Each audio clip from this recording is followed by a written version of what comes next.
Hey guys, so the objective of this video is to again factor polynomials, but we're going to focus this video on the solving piece. So we're going to be solving polynomials, which involves an equal sign.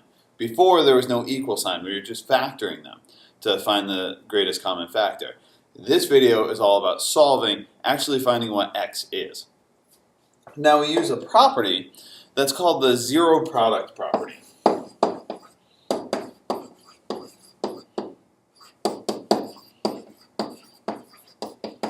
Okay, it says it equals 0. Now, everyone knows like 4 times 0 is 0. 0 times 115 is 0. We use this property for polynomials and for quadratics. And it says a times b equals 0. So a and b can stand for anything. Okay, they could stand for 115, 4, x, z, y plus z, anything. It just says that if this is true, then a has to be 0 or b has to be 0. So we can split it into the two cases. Now, where this comes in is if we remember back to graphing, where we have a quadratic equation that has two sets of roots. Boom, boom. Okay, let's say this is at -2, this is at 3. So if I ask you to write the equation of this, well, we use the roots to that. So we say that x equals -2 or x equals 3. And the first thing that we do is we notice, okay, the x's, the roots are where it equals 0. So we would make each one of these equal to 0.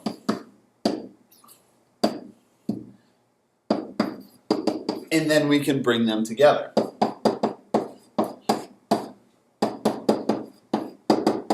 Now, for a long time, I was telling you to ignore this 0 and just treat it as a y there because we were graphing.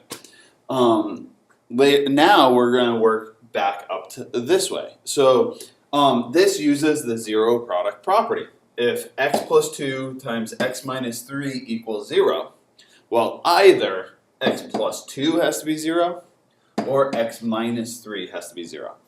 So every time we get something equal to 0 and we have two different terms, we can split it and then solve those equations. So the first example of this is here. So you notice that it's equal to 0. Okay? Now it's not immediately in the parentheses. So the first thing we have to do is we have to factor. Okay? And that's the greatest common factor. We have to find what's similar. In this case, 9x squared plus x has an x common in both of those. So I'm going to factor out an x. I'm going to be left with 9x plus, and remember when I factor out the same thing, there's always a 1 left over, okay, equals 0. Now I have two different things. So in this case, using that zero product property, it's listed out here, either x equals 0 or 9x plus 1 equals 0. We don't know. It could be either one, but we solve both of them. This one's already solved. This one, we would subtract 1 from both sides. And then we would divide by 9. So what we say is that x equals 0 or -1/9. It's not a point, it's what x equals. So when we go through these practice problems, that's all we're doing here. This is the demonstration, this is the practice of the zero product property, where we split it into two different cases, where x equals 0 or x plus 3 equals 0.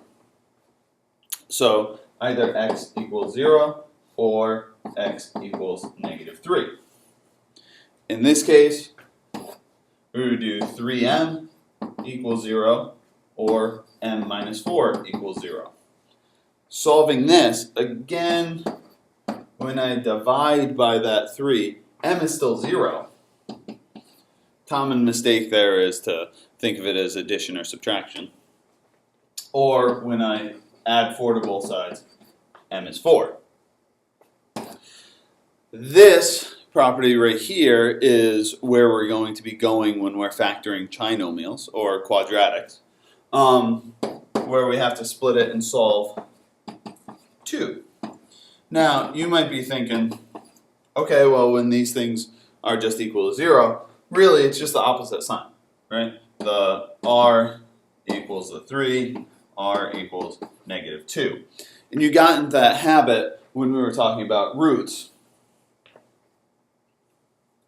Here, you got in the habit, oh, if the root is negative 2, I can immediately jump to x plus 2.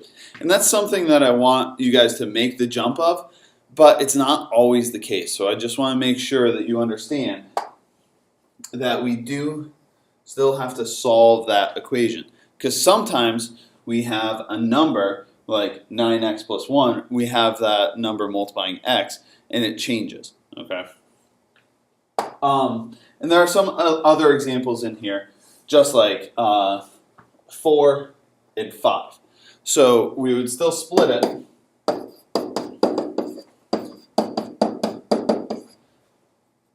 X is going to equal 0 here, but now when I solve this, x is going to be 1/2. It's going to be that fraction in there. I can't immediately jump to just, it's going to be plus 1.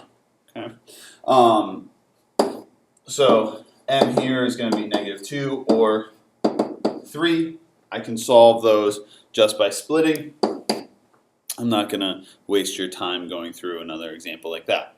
What I want to talk about is 6. Now, the first 5 of these problems all started off with an equals 0. 6 does not start off with an equals 0. So we have to make it equal 0. So every time you see something that's not equal to 0, I can't solve it. So I have to get everything on one side and 0 on the other. So I'm going to subtract 25t on both sides. So I'm left with 5t squared minus 25t equals 0. This is where I have to start factoring. So again, I don't have two terms that I'm multiplying. So now I have to factor. This is a binomial, I have to factor this. So the greatest common factor in here is a 5t, and then what's left is a t minus 5. Now, splitting the equations, I would solve that as 5t equals 0 and t minus 5 equals 0. So you can solve it from there and get t equals 0 or 5. So that is my solution. I'm going to cross that one out. 8, you'll notice, is already equal to 0, so I can just start factoring it right away. So again, there's a 5p that's common. Whenever I factor out the same thing that is written here, remember there's a 1 left, okay, minus 3p equals 0. Again, I split 5p equals 0. 1 minus 3p equals 0. I divide p equals 0. Now, the reason why I have this one here is oftentimes kids make this one mistake. I get rid of the 1. I know to cross that out. What we have to remember is we have to carry down that negative 3. Okay, that minus sign is with that 3. So I have to take that down. That's a negative 3p equals negative 1. I divide by negative 3. A negative divided by a negative is a positive. So I would say p equals 1/3. Or p equals 0. So you just have to make sure that you recognize how to solve equations and you keep those signs together. Here, again, you would have to move this 28y over. I'm going to cross out this one, I'm going to cross out this one, I'm going to cross out this one. I'm going to concentrate my efforts on 10 here, because again, I'm gonna focus on the signs. So the sign, first off, I have to notice it's not equal to 0. So I have to move one of these over. I'm going to choose this negative 6x. So again, concentrating on the signs, to move it over, I'm going to add 6x on both sides. And remember, the x squared and the x are not like terms, so I have to keep them separate. So it's 12x squared plus 6x equals 0. Now I can start factoring stuff out. In this case, the greatest common factor here is a 6x, and I'm left with 2x plus 1 equals 0. Now I can split it again. 6x equals 0, 2x plus 1 equals 0. And when I solve, x is going to be 0, or x is going to be negative 1/2. Now, in all of these problems, let's say you are having problems figuring out, okay, is this answer right? Is this answer wrong? How can I tell? Well, let's use a nice easy one. I'm not going to use a fraction one. I'm going to use this problem right here. So I found that t equals 0 or t equals 5. I can always check answers by taking whatever I get and plugging it back into the equation. So if I take 0 and I plug it into this equation right here, I would get 5 times 0 squared minus 25 times 0 equals 0.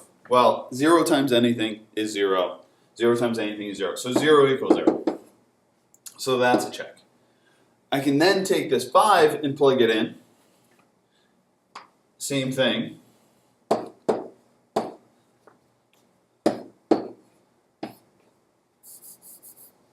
Well, 5 squared is 25, so this is really 5 times 25.